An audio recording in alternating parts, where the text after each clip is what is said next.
Hello मेरे प्यारे बच्चों, कैसे हो? ज़बरदस्त होंगे और अच्छे से मेरी वीडियो देखते होंगे आप सब, ठीक है? सबसे पहली बात आप लोग को मैं आज पढ़ाऊँगा किरचॉफ का नियम और जो आपका ज़बरदस्त चैप्टर है, आप किरचॉफ के नियम में आ सकते हैं और ज़बरदस्त आपने पढ़ा है किरचॉफ के नियम में प्रथम नियम जो संधि का नियम भी कहते हैं और उसे धारा का नियम। ये तीसरा चैप्टर है बेटा। तीसरा जो है आपका जो विद्युत धारा वाला है, उसी में है किरचॉफ का नियम। वेरी वेरी इंपॉर्टेंट है। इसमें आपके सफिशिएंट 5 नंबर के इसमें न्यूमेरिकल भी बनते हैं बहुत ज़बरदस्त और आप लोग मेरी वीडियो को देखते होंगे, ठीक है? सबसे पहली बात, इसमें किरचॉफ का नियम होता क्या है? इस नियम के अनुसार किसी एक परिपथ लेंगे और सबसे परिपथ पर एक संधि होगी और संधि पर जितनी भी धारा होगी वो उसका जो योग होगा वो शून्य होगा, ठीक है? ये आपको मैं जबरदस्त आज पढ़ाऊंगा कि इसका प्रथम नियम, संधि का नियम, धारा का नियम होता क्या है। तो हम सब आज जबरदस्त इस क्लास पे बात करेंगे और इस पर क्या करेंगे, देखो एक परिपथ बनाएंगे। सबसे पहली बात, एक बेटा परिपथ बना लेंगे, बहुत जानेंगे आप सब। एक परिपथ बना लेंगे, बिल्कुल सिंपल बात है। देखोगे एक हम सब परिपथ बना लेंगे बेटा, ठीक है? एक साथ थोड़ा ये जो है आपका परिपथ बन जाएगा। 1 2 3 4 5, एक इधर से निकल जाएगा और एक बेटा एक इधर से निकल जाएगा। सबसे पहली बात बेटा याद रखना, ये कोई परिपथ है और सबसे पहली बात परिपथ, ये जबरदस्त आप लोग बस मेरे सपोर्ट करते रहें क्योंकि हर क्वेश्चन आप देखोगे तभी मजा आएगा। किरचॉफ का नियम होता क्या है बेटा? यहां से ये धारा किसी संधि पर, ये कोई संधि है और संधि पर कोई भी ये जो धारा आएगी ना, वो सभी इस नियम देखो बेटा, किसी परिपथ में किसी संधि पर जितनी भी मिलने वाली धारा होंगी या समस्त धारा होंगी उनका योग 0 होगा। सबसे पहली बात तो बेटा I1, फिर बेटा ये मिलेगी आएगी, फिर I2, फिर ये आएगी I3। बेटा अब याद रखना, सबसे पहली बात ये I4, फिर बेटा I5, सॉरी एक ज़्यादा बन गया, एक मिनट, I5, फिर बेटा याद रखना थोड़ा इसको इधर कर दो, फिर I6, ठीक है? अब बिल्कुल सिंपल बात है कि ये सब क्या है, ये सब परिपथ है, ये कोई एक संधि है बेटा, ये कोई यहाँ संधि है और संधि पर जितनी भी धाराएं समस्त धाराएं आएंगी उनका योग 0 होगा। जैसे आप लोग जानते होंगे बेटा कि आप लोग समस्त देखो बेटा, इसके मतलब क्या होता है, ये परिपथ होता क्या है? सबसे बड़ी जबरदस्त चीज ये है। देखो आप सबके यहाँ आपने कभी भी एक कुएं में पानी भरा होगा, सबके यहाँ होगा, और कुएं में एक जब ढलचू तरीके से होता था ना, तो हमारे जब थोड़े किसान लोग, अभी भी बहुत ज़्यादा लोग, जैसे मान लो ये कोई कुआं है इधर और कुआं है, कुआं में पानी भर दिया और कुएं में पानी भर से एक मेढ़ होता है खेत में, आप लोग भी जानते हो, एक मेढ़ होता है तो पानी यहाँ से निकाला जाता है, पानी यहाँ से निकाला जाता है। तो जो मेढ़ होता है ना बेटा, मेढ़ तरीके से बंधी जिसे कहते हैं, अब बंद कर लो, अब यहाँ पानी निकालते हो, यहाँ पानी सब निकालते हो तब पानी इकट्ठा हो जाता है। अब यहाँ तुम्हारा गेहूं बोया, यहाँ धान बोया, ये सॉरी गेहूं बोया हुआ है या कुछ भी, मतलब अलग अलग खेत है तुम्हारा, मैं कहने का मतलब यहाँ कुछ अलग है, यहाँ कुछ अलग है, यहाँ कुछ अलग है, सब बोया हुआ है। अब तुम यहाँ पानी इकट्ठा भर लिए, अब तुम्हारा पानी डंप हो गया तो तुम्हें क्या करना है, एक आपको यहाँ से तोड़ देनी है लाइन, तो ये सब जगह चला जाएगा, इधर चला जाएगा, इधर चला जाएगा, इधर चला जाएगा। तो कहने का मतलब धारा इधर आएगी, इधर आएगी, इधर आएगी, इसी संधि पर मिल जाएगी। अब यहाँ से जब खोला जाएगा तब आपका इधर इधर इधर सब फैल जाएगा। तो सबसे पहली बात बेटा, इसी चीज को हम आज समझेंगे और जानेंगे ये सब होता क्या है। सबसे जबरदस्त मैं इस बात पर करूंगा कि ये क्या है बेटा, इसमें आपका जो समस्त धारा होगी उसका योग जो है यहाँ 0 हो जाएगा, मतलब 0 हो जाएगा। आपका यहाँ पानी भरा होगा, पानी जब हम छोड़ेंगे तब समस्त खेत में चला जाएगा, है ना, समस्त अपने अपने कवर कर लेगा इसी को पॉइंट पे, परिपथ पे, ठीक है? तो इस चीज को हमें अच्छे से लिखना है और समझना है बेटा। सबसे पहली बात हमने क्या बोला कि इस नियम के अनुसार किसी परिपथ में किसी संधि पर मिलने वाली समस्त धाराओं का योग जो होगा, बीजगणितीय योग होगा, वो 0 होगा, ठीक है? तो इस चीज को हम समझेंगे, थोड़ा इसको इरेज कर देते हैं, इरेज कर देते हैं बेटा। सबसे पहली बात देखोगे, अब इसका थोड़ा डेफिनेशन लिख लेते हैं प्यारे शब्द में बेटा। इस नियम के अनुसार देखोगे, इस नियम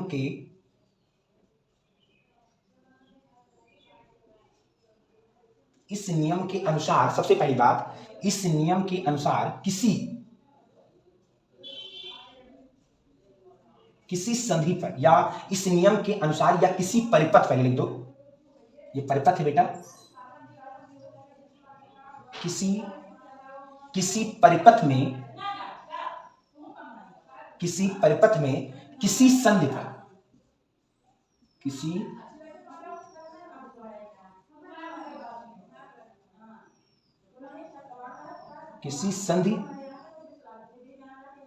किसी संधि पर मिलने वाली, बहुत अच्छे से लिखेंगे, मिलने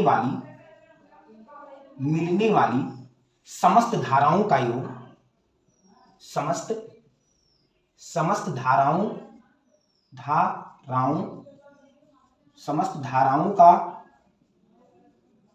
धाराओं का योग 0 होता है बेटा। धाराओं का योग जो होगा, ये बीजगणितीय योग कर दो, ऐसे कर दो, वो मैथमेटिकल ऑपरेशन से बेटा, बीजगणितीय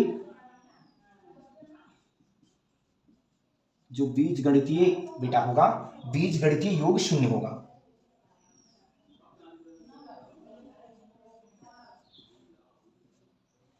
शून्य होता है बेटा, बीजगणितीय योग 0 होता है।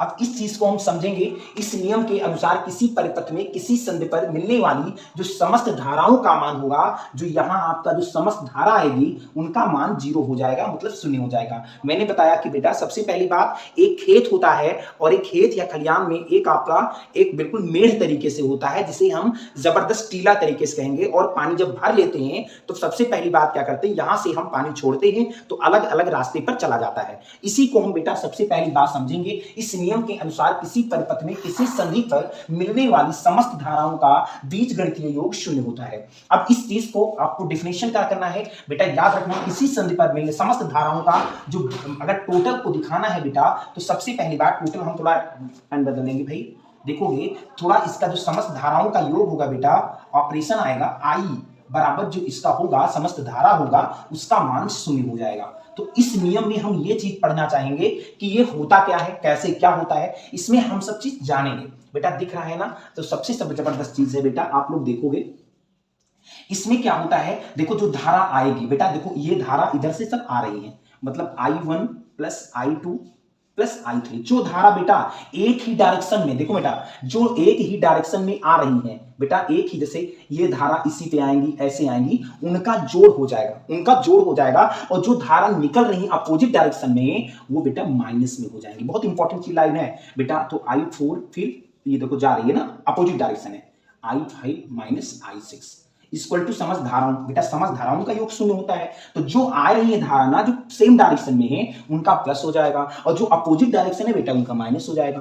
अब क्या करेंगे बेटा, समस्त बेटा याद रखना, इस जो धारा है ना इसको उधर पंचांतर तरीके से कर देंगे, तो हो जाएगा I1 plus I2 plus I3, इधर कर देंगे पंचांतर, तो माइनस से प्लस और माइनस से प्लस हो जाएगा। अब इसका कहने का मतलब बेटा, ये चीज जो आया है ना, ये जो चीज आया है इसका मतलब क्या है बेटा, मैंने बोला गया है, याद रखना, इसका मतलब जो आने वाली धारा का योग है, और जो जाने वाली, मतलब इनपुट और आउटपुट का बात किया है, जो इनपुट का बात है, जो आने वाली धाराओं का योग और जो जाने वाली मतलब निर्गत धाराओं का योग सेम होता है, मतलब बराबर होता है बेटा। तो सबसे पहली बात इस चीज से हम यही जानेंगे, जो आने वाली, लिख लो कहीं, याद रखना, इधर आ जाए तो लिख दो, आने वाली धाराओं का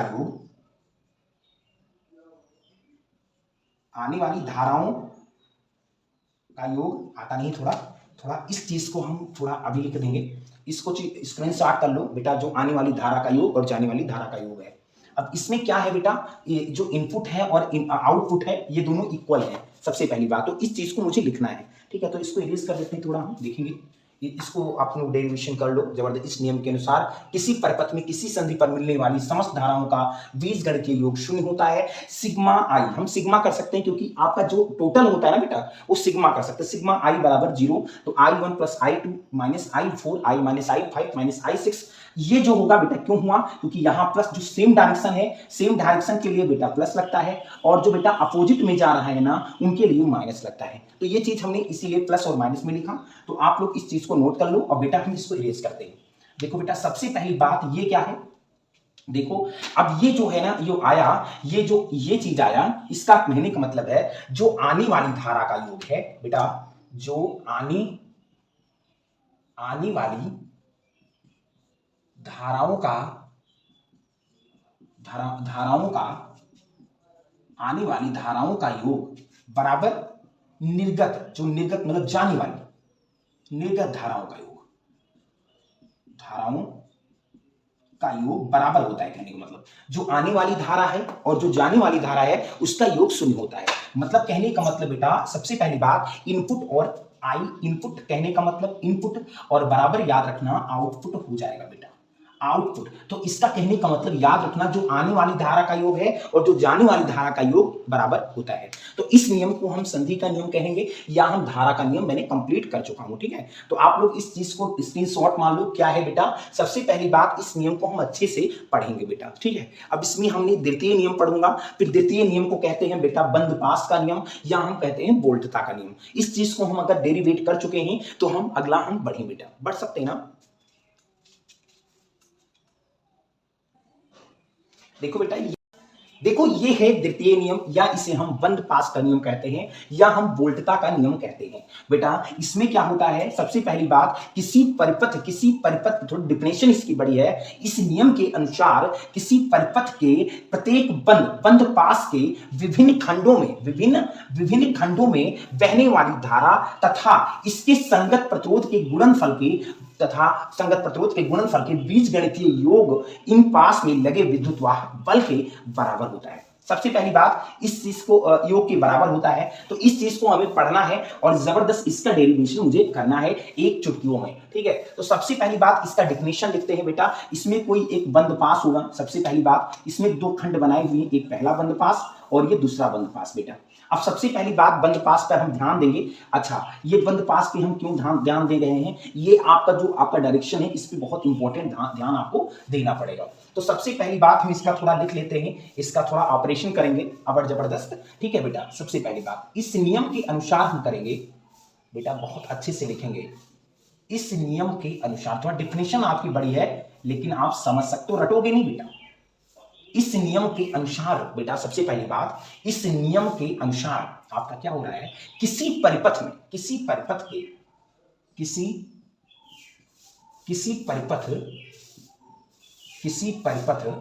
इस नियम के अनुसार किसी परिपथ के प्रत्येक बेटा, किसी परिपथ के प्रत्येक एक बंद पास होगा, एक बंद पास के विभिन्न, बेटा सबसे पहली बात इसको देखते रहो फिगर, विभिन्न बंद पास के विभिन्न खंडों में, मतलब खंड मतलब दो खंड है, विभिन्न खंडों, जो विभिन्न खंडों बेटा, विभिन्न खंडों जो है, खंडों में बहने वाली धारा, खंडों में बहने वाली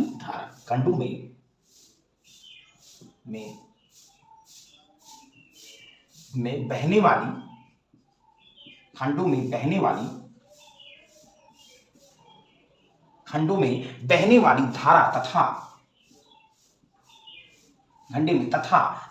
इसके संगत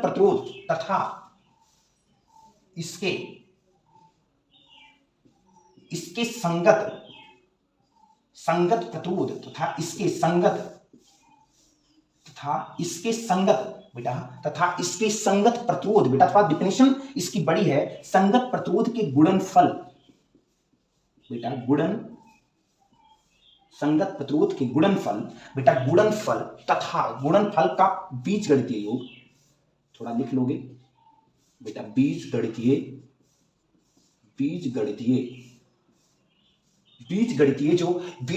योग होगा बेटा, जो बीजगणितीय योग होगा, इन पास में लगे योग, बीजगणितीय योग और इन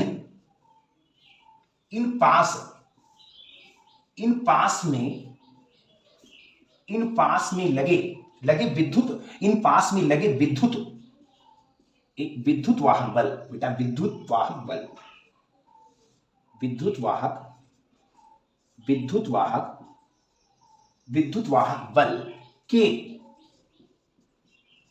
बीजगणितीय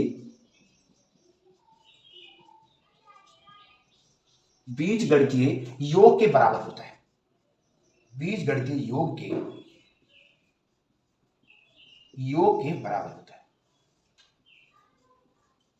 योग के बराबर होता है।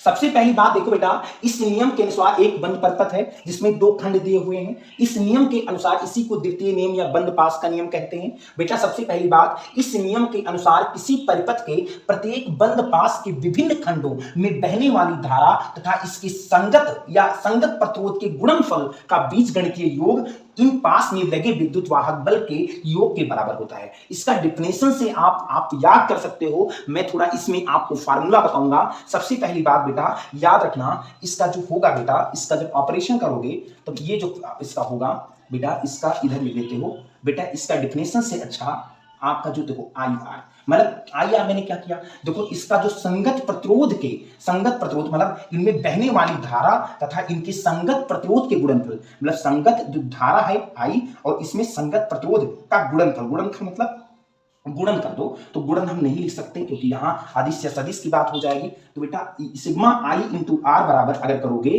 तो बेटा क्या हो जाएगा, इसका जो देखो बेटा सबसे पहली बात, बहने वाली धारा का जो गुणनफल होगा वो प्रतिरोध से होगा और इसके जो इन पास में लगे विद्युत वाहक बल के बेटा बराबर होगा। विद्युत वाहक बल के क्या होगा बेटा बराबर। तो इसका जो फार्मूला तैयार होगा ये लाला हमारा यही तैयार होगा, सिग्मा आई आर बराबर सिग्मा ई करके, है ना। तो सबसे पहली बात इसी से आप कर सकते हो, जिसमें बहने वाली धारा और इसका समस्त जो प्रतिरोध होगा इनका जो गुणनफल एक बीजगणितीय योग जो एक विद्युत वाहक बल के बराबर होगा। तो सबसे पहली बात, विद्युत वाहक बल का जो आपका बताए थे वो ई से कहते हैं और आई एक धारा है और आर एक प्रतिरोध है। तो इस चीज से हमें एक तय हुआ कि इस डेफिनेशन से अगर हम याद कर लें सिग्मा आई इंटू आर बराबर सिग्मा ई। सिग्मा क्यों दिखाता है बेटा, सिग्मा का मतलब क्या होता है, समस्त धाराओं मतलब इक्वल की वैल्यू दिखाता है। तो समस्त धाराओं का जो योग होगा और जो प्रतिरोध होगा इनका गुणनफल होगा और ये जो विद्युत वाहक बल, जो विद्युत वाहक का जो समस्त योगफल होगा उनके बराबर हो जाएगा। तो इस चीज से हमें डेरिवेशन करना है। आप लोग स्क्रीनशॉट मार सकते हो जबरदस्त इस चीज को, ठीक है।